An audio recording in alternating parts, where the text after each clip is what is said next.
Hello, everyone. My name is Joe Olasino, and I'm an account executive here at CCSI. I want to first thank everyone for attending today's webinar. And this is the final WebEx in a series of 3 that we've have done in the last few months. And today's discussion will be on cost containment. And Joe Goldberg, our CCSI Cloud Practice Manager, he will be presenting.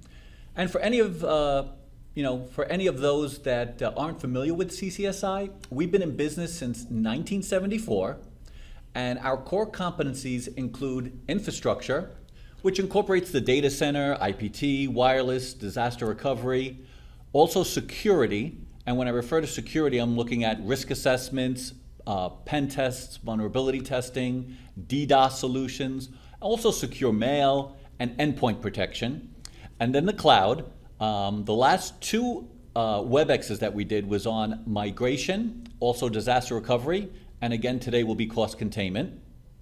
We also are an MSP and MSSP, so a managed service provider and a managed security service provider. And we also provide hardware maintenance, third-party support on infrastructure components. I also wanted to mention, for any questions, you could please place them right up into our WebEx chat, and we'll keep this informal. And with no further ado, I'd like to introduce Joe Goldberg from CCSI's Cloud Practice. Thanks, Joe. I appreciate it. Good afternoon, everybody. Today we're going to be talking about controlling your costs in the cloud, which can be a challenge. So first, I'm just going to make sure everybody's on the same page and that they understand that a cloud service is something that's on demand. It's shared resources. It gives you rapid elasticity so you can grow and shrink your environment quickly. And what we're going to be concentrating on today is it has to be a measured service. You pay for what you use. And it has to have broad network access, which generally entails internet access. So again, just sort of seeing where the market is, who's not using the cloud? Well, it's really only about 5% of people are not using the cloud in some way, shape, or form. The vast majority of people are using a hybrid cloud. They have resources on their own premise or in a co-location facility, and they are using the public cloud, whether it's Office 365, Dropbox, Amazon, Azure, Google Cloud, whatever. And I think in the end that kind of mix is going to be where it's going to all kind of settle out. The newest trend is people are starting to go to a multi-cloud strategy where they're using multiple cloud providers. They might use AWS and Azure, either because of geographic location of a data center or for high availability across providers, or maybe one provider has a service or a better price than the other on a specific service. So as Gartner says, the most common path to cloud application failure is to assume you can simply migrate workloads and always save money. This is definitely not the case. There's quite a few reasons why cloud deployments go south or struggle. There's fear or a lack of knowledge. There's implementation, a lack of skilled resources. It definitely is a different way of thinking to deploy in the cloud. You have to do adequate planning. You have to really understand the environment you're moving to and understand what you're moving from and how to get from point A to point B. And then once you're there, how are you going to control your costs? What is the total cost of ownership? A lot of times people go into it thinking they're going to save a lot of money, and they either don't or they actually end up spending more money. But the goal is to balance cost with increased productivity. And support. The cloud providers like AWS and Azure, they offer support services. They're moderately okay.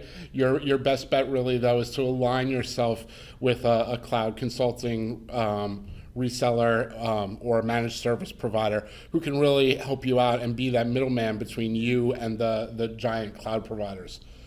And cloud management. How are you going to manage what you have? Traditional management and visibility tools don't necessarily translate well into the cloud because of scale and because of the amount of change that goes on in the cloud. But today we're going to focus on cost optimization. This is the formula that AWS uses to calculate total cost of ownership. And if that kind of makes your head go like that, there's a good reason. There are a lot of different ways you can optimize when you go to the cloud. You can optimize for cost, performance, response time, high availability, time to market, and you can do any combination. Today we're going to be focusing primarily on cost. Within AWS, and this is a little bit old, it's a little bit out of date, there's actually more options now. But within AWS, there are 42 availability zones, 14 purchasing options, 4 OS types, 70 instance options, and so on and so forth. There are 1.75 million purchasing choices within AWS. It is almost impossible for you to always pick the most efficient purchasing option for the services you're deploying on your own without the assistance of some computer guidance. The good folks at RightScale do a cloud survey every year, and most people estimated that they were wasting about 30% of their cloud spend. RightScale found when they actually started looking at people's spend that they were wasting closer to 45%. So 45 cents out of every dollar spent in the cloud probably didn't need to be spent. And there's some key areas of visibility. How do I know which groups are consuming cloud infrastructure? Is it my developers? Is it my accounting department? Is it the marketing department? Who's actually using the infrastructure? Whether you charge back or not, you need to understand where those bills are coming from. And who's going to care about the data? Obviously, the CFO is going to care about it, but the department heads should probably care about it, and the line managers would probably care. And at some point, in some groups, the users may actually care. We have the ability to help people gain visibility into their cloud infrastructure, whether it's AWS, Google, or Azure, or a combination of them.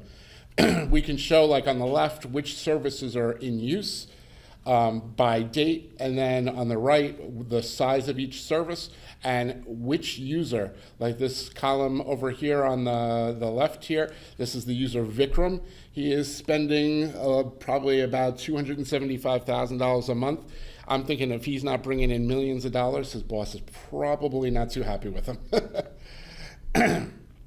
You need to have visibility on utilization or usage.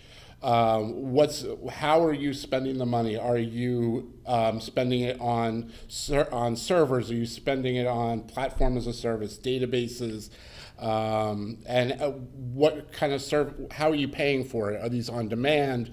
Are you using reserved instances? Are you paying partially up front, all up front, 1 year, 3 years?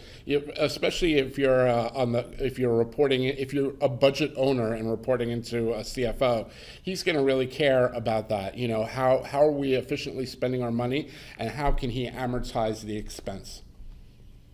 And different stakeholders are going to want different views. A good example is this would be a view that you would give a business stakeholder. They don't care what size instance you're running, how much memory it has, how many CPUs. What they care about is how many instances am I running, and how much are they costing, and how is it changing over time. And then you need to know, how am I going to optimize? And you want to know, are you only running what you need?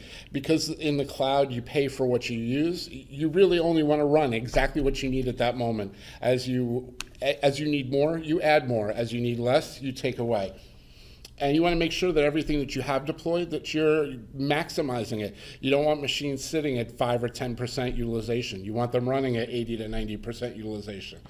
And also in AWS and Google, and now a little bit more in Microsoft, they have the ability to reserve instances. You promise Amazon, I'm going to run X number of instances of this size for at least a year, and they'll give you a discount. If you prepay half of it up front, they'll give you a bigger discount. If you prepay all of it up front, they'll give you an even bigger discount. But how much capital do you want to outlay, and how can you most efficiently use that? We have the tools available to help you take all this information in, and it will calculate the most efficient use of any capital you want to put forward and how to apply it. You want to optimize your workloads to obviously control total cost of ownership. the application that we're using will give you suggestions. You can sell, for example, you can sell, modify, or convert one reservation, and you'll save, in this example, $9,000 a month. You can do right sizing. It monitors all the instances. For example, this instance on top is running at 2% CPU. But if you look at the more extended historical graph, you'll see that there are times where it goes to 100%.